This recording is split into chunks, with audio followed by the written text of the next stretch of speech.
Merhabalar herkese. Bugün yine çok farklı bir tarifle karşınızdayım. Denedim, çok memnun kaldım ve hemen sizlerle paylaşmak istedim.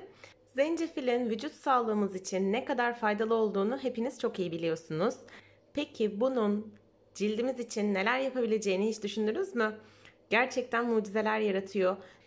Cildinizdeki renk dengesizliğini ortadan kaldıracak. Akne izleri, güneş lekeleri varsa bunların hepsine çözüm olacak. Aynı zamanda içine eklediğimiz diğer doğal malzemelerin sayesinde cildinizin nem dengesini korumaya yardımcı olacak. Çok fazla uzatmıyorum. Hemen yapımına başlıyorum.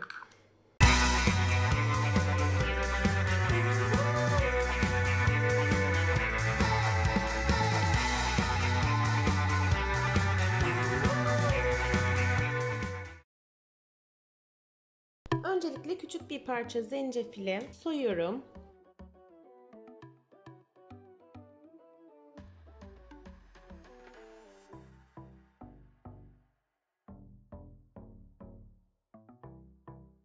Daha sonra ince bir rende kullanarak zencefili rendeliyorum.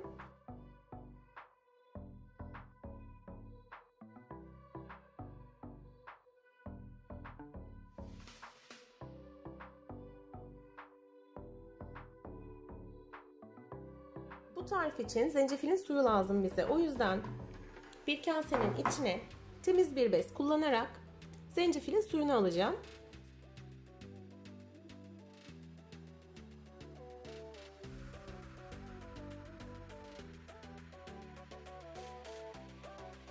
Zencefil suyumuz hazır.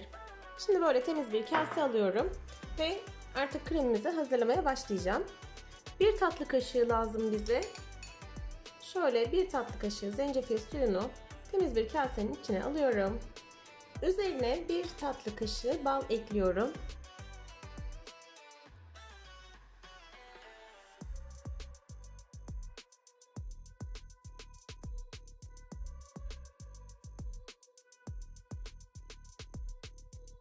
Güzelce karıştırdım.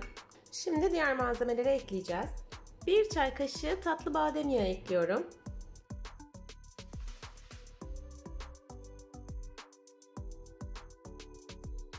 Ve bir çay kaşığı gliserin.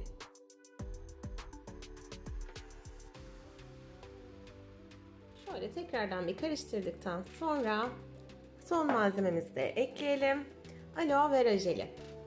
2 tatlı kaşığı aloe vera jeli ekliyorum.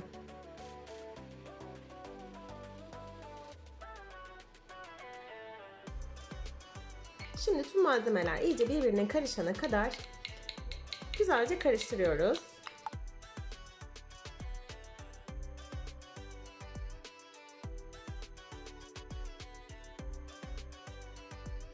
Evet, zencefil kremimiz hazır. Çok da güzel oldu. Tamamen homojen bir kıvam olması için böyle bir 3-5 dakika karıştırmanız gerekecek. Şu kıvamı alıyor. Şimdi kremimizi ağzı kapaklı küçük bir kavanoza alalım. Çünkü bunu bir hafta 10 gün kadar buzdolabında muhafaza edebileceksiniz. Fazla miktarlarda hazırlamadım. Zaten doğal olduğu için bu tarz kremlerin ömrü en fazla 2 hafta oluyor. O yüzden en güzeli azar azar hazırlayıp bir hafta 10 gün kadar kullanmak. Biraz dolapta bekledikten sonra tam güzel bir kıvam alacak. Bu şekilde göründüğüne bakmayın şimdi. Ve bu haliyle bile çok güzel gerçekten, bakın.